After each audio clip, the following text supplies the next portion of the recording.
ziua, dragilor! De 2 ore ne chinuim să plecăm la autobuz și încă n-am reușit. Nu o să spun din cauza cui. Am ajuns la terminalul de autobuze din Cusco cu o oră mai repede decât trebuia să ajungem. Acum nu știu ce o să facem, probabil o să căutăm pe unde se intră și după ce găsim intrarea, o să ne punem undeva jos și o să așteptăm autobusul. Pe aici? Da, e un dezastru aici, deci acum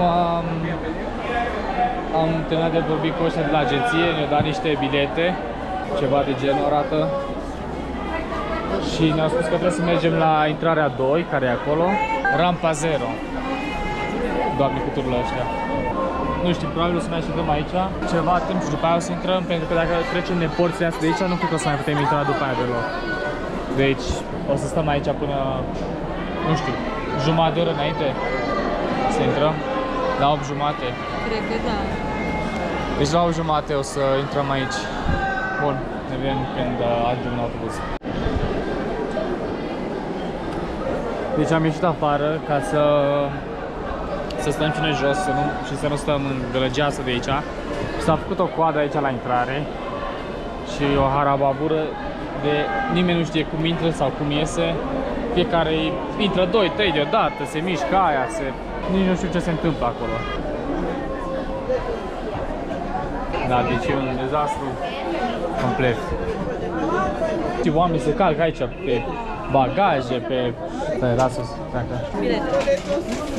3. Hay que pagar la tasa de embarque, por favor, acá al metro. Por allí, madame. Zice, o zic acolo. Unde? În centru. Da, deci, după ce am stat la coadă, ne-a spus că trebuie să venim aici ca să plătim și acum văd că se face coada și mai mare decât cum era înainte. Deci trebuie să stăm aici la coadă ca să plătim, după aia trebuie să stăm la coada asta de aici ca să intrăm acolo. Am mai stat vreo 5 minute, nu mult, la coada aia și acum trebuie să o găsim pe Raluca, care a stat la coadă pentru noi. Deci trebuie să ne pună chestia asta. Doar la asta s-a uitat. Da, la restul nici nu s-a uitat. Așa e biletul. Trebuie să găsim rampa 0. Deci e un dezastru aici. Uite, și asta merge la Arequipa. Da? Sunt o grămadă care merg la Arequipa de aici. Disculpe, rampa 0? ¿Qué empresa es? Nazareno. ¿Nazareno? Acá están. Este aquí? Sí, sí. Gracias. Am găsit și autobuzul nostru. E cu etaj, la fel ca în Rio. Și care televizor, GPS. Stai acolo? Da, oricum nu cred că cape aici. Bună dimineața, e ora 10:30 și tocmai am ajuns în Arequipa după unul dintre cele mai nașpa drumuri cu autobuzul pe care am avut în viața mea. Deci au băgat o căldură în autobuzul ăla, deci cel puțin la mine, la scaun, au băgat o căldură, deci n-am putut să stau. La un moment dat mi-am dat jos tricoul, am stat fără tricou și cu geamul deschis. Eu eram singur care avea geamul deschis. Alea din spate aveau și... Avea pătură. Da, aveau pătură. Când le-am văzut, deci alea din spatele lui Raluca și lui Ana aveau pătură pe ele, deci... Și am fost singurul care a deschis geamul. Și pe lângă asta, ce mai... Na, baia, bine, Mirosea de la baie la... Da, și cum conducea. Deci la un moment dat era doar zăpadă pe drum și omul meu conducea cu vreo 60 km/h lejer, minim 60 km/h. Deci nu a fost cea mai faină experiență cu autobuzul. Pe autobuzul din Brazilia am murit de frig, pe ăsta de cald.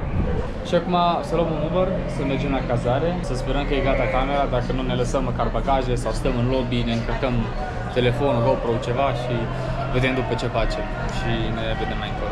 Bună ziua, dragilor! Deci ne aflăm în Arequipa în momentul de față. Am ajuns azi la ora 10, probabil ați văzut celelalte părți sau o să pun celelalte părți după ce pun asta. Deci partea cu drumul cum am ajuns aici. Și acum așteptăm să vină Boltul ca să mergem la ruta de silaj. Silar este o rocă vulcanică albă.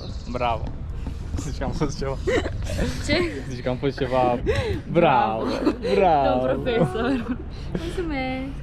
Unde o să vedeți niște sculpturi foarte frumoase, cel puțin noi, din ce am văzut pe internet, arată foarte bine, nu știm cum sunt în realitate. Și noi o să ne mai informăm de pe internet și o să vă mai spunem date despre ce o să vedem acolo. Și am ajuns și noi la ruta de Silar, după aproape jumătate de oră de mers cu taxiul. Drumul a fost destul de rău, a costat mult, a fost doar drumul nașpa. Am plătit pe intrare 5 sol de persoană, care e foarte, foarte puțin. Noi ne așteptam să fie vreo 40 de sol de persoană, așa scria pe internet. Prima sculptură începe din afara intrării, deci nu de unde se intră, deja până să intri ai câteva sculpturi din piatră albă vulcanică care se numește Silar. De asta se numește ruta de Silar, pentru că piatra de aici este o piatră vulcanică care se numește Silar. De asta și orașul Arequipa se numește și Ciudad Blanco sau orașul alb. Sites. Și toate sculpturile astea de aici au fost făcute de meșteri localnici care au învățat să sculpteze din generații în generații.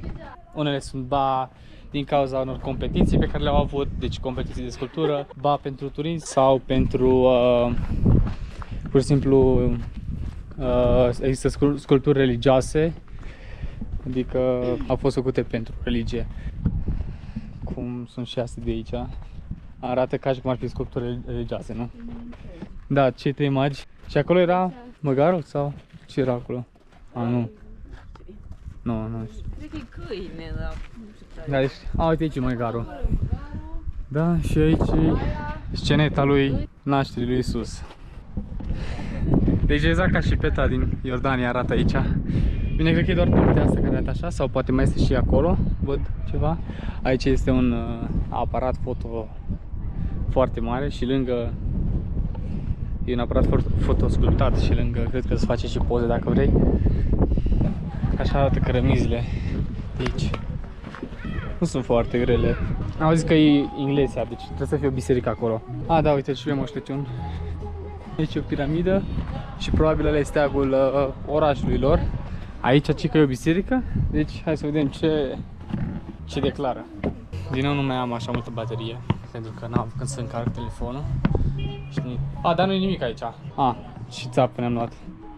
Am crezut că e o intrare aici, au zis Inglesia. Nu așa? Inglesia înseamnă biserică. Nu știu ce biserică e aici, dar... Da, acolo. Poate că era parte. Deci am urcat până sus pentru nimic. Vreți poze de aici sau ceva? Uite și pe acolo se poate urca. Poate și eu știu că undeva, cred că poți să intri printre pietre, dar nu știu. Frumos și atenția. E frumoasă atenția la detalii, care o vedem aici. Dacă te uiți atent, îs și pietre în... Asta e de aici, iau, nu? Probabil că da. Și cred că acolo, aia de acolo lucrează și ea. Da, cred că da. Și de aici vine curentul până acolo la ea. Nu, hai să ne întoarcem. Vrei să te urci? Nu, că mă albesc. Hai că mă urcă. O să te albești. Au. Bă. Ți-a plăcut? Ce, e desenat și aia? Pica dinții. Partea asta de aici se numește grădina zoologică. Galeria asta de aici. Și acolo e un taur, aici e o lamă, mai e un cal, un urs, un vultur, 2 vulturi, scorpion. Și acolo, nu știu cât costă, ca să intrăm aici trebuie să plătim încă 3 soldi, dar partea aia de acolo poți urca nu știu cât de sus și văd că este și frânghie, deci faci te caceri. Mai este mai partea aia, mai explorăm pe aici ce putem fără să plătim. Și acolo se termină traseul. Acolo am văzut că mai este o altă intrare sau ieșire, cum vreți să o luați. Poate fi și ieșire, dar nu orice ieșire poate fi și intrare. Vorbe de la drept. O să zicem. Așa, să ne întoarcem să mâncăm niște queso helado și după luăm boltul și vrem să mergem undeva. Se vede frumos apusul și se vede, nu cred că se vede acum, dar poate până la apus se mai lasă ceața. Normal s-ar vedea și vulcan inactiv de aici. Cum se numește vulcanul? Vulcanul Misti. care e la înălțimea de 5.000 cât? Ce? 5.800 de metri. Încercăm pentru prima oară în premieră Queso Helado. Noi după ce am fiecare. Deci cam așa arată. O pus și scorțișoară deasupra și hai să jucăm. E bună. Mai ales cu scorțișoară. Mai dă o dată că n-am prins. Nu? Bună. Chiar așa. Rea, precum așteptam. Nu, și eu mă așteptam să fie așa. Queso Helado. Adică Bună, hai că ne calcă mașina. înghețată cu brânză, cum nu știu cum e. E dulce și rico. Merge. Ai mergea să ne pună scurțișoară? Da. Mor. Canela. Închid. Am dat și noi în taxi, pentru că Uber-ul nu merge aici. Pentru că e și drumul cu gropi și mașina e de vreo 40 de ani.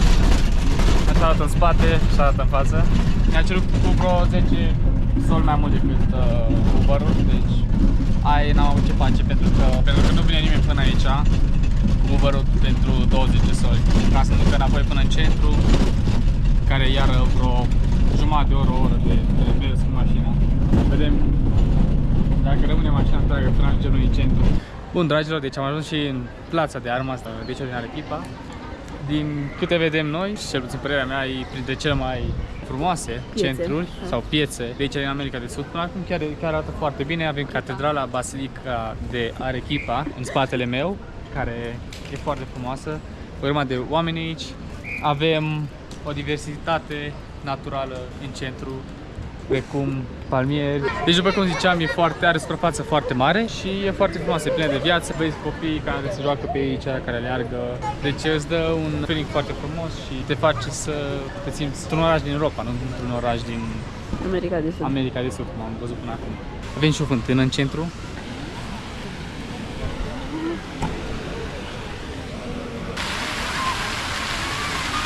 Am vrut să vă mai arătăm și biserica de aici, care se numește, dacă o să ne spună colega mea, Raluca, Church of the Company. Church of the Company. Arată foarte frumos biserica. E plină de detalii. Biserici catolice din America de Sud. Mi se pare că arată mai mult a bisericii ortodoxe înăuntru. Pentru că e o grămadă de aur și de icoane înăuntru. Și acum trecem prin firul canonicilor. Pentru cei care sunt din Oradea, adică probabil toată lumea care se uită la acest videoclip. Mai este și acolo un fir al canonicilor și acolo încă unul. Și aici, fix aici e centrul, care arată foarte bine, curat, nu prea există. Da, nu se glansonează, nu vezi oameni care sau persoane care să-ți vândă nu știu ce chestii, să te trebuie dacă vrei să-ți facă masaj, nimic. Nu pute. Bine, nici în centru cu nu miroase rău. În centru nu. Și următorul obiectiv de pe listă este un muzeu, deși de obicei nu prea alegem noi să mergem la muzee.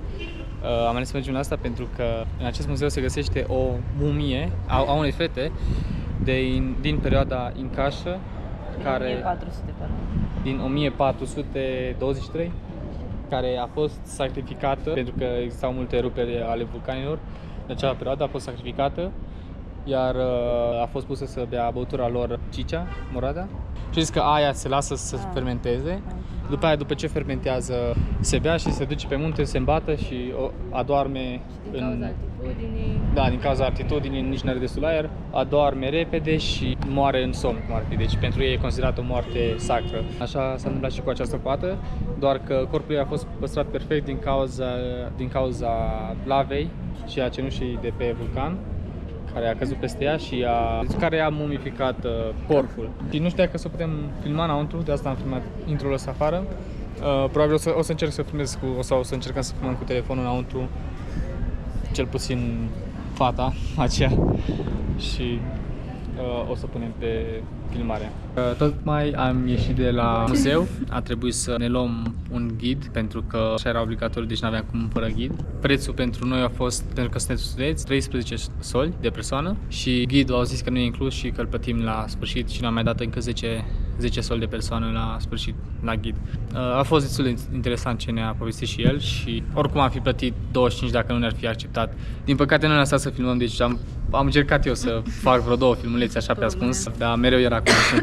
Erau numai 5 persoane, așa că ne vedea dacă filmam, deci nu prea am putut. Bun, și acum probabil o să mergem să mâncăm ceva și după cred că o să mergem să dormim, că mâine dimineață la ora 2:30 trebuie să plecăm, mergem către canalul Colca. Așa că trebuie să ne trezim pe la 2 ca să plecăm și atunci mergem? Si. Bun, nu știu, una dintre restaurante. Bun, așa că ne vedem mai încolo și nu știu dacă o să închid aici videoclipul, nu știu dacă o să fie mai multe părți sau dacă o să fie toate într-un episod, dacă nu, dacă o să fie un singur episod, atunci, nu știu, o să văd eu când editez cât de mult o să dureze episodul. Dacă e un singur episod, dacă v-a plăcut, vă rog frumos să apăsați butonul de like și să vă abonați. Și mai ce? Vă abonați cu clopoțel, să nu uitați să ne și comentați acolo. Și share pe Facebook, Instagram, să distribuie. WhatsApp, nu mai pot. Noi ne-am dus. Vă pupăm, pa!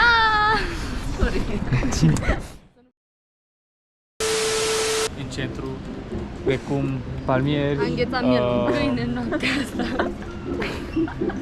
Am înghețat mielul noaptea asta, ha. E foarte frumoasă piața asta, e foarte largă, plină de viață. Ai auzit? E foarte largă. Mă duc să sar maloane, să nu pui partea asta. Nu știu ce altceva să vă zic. Uiua. Brazil.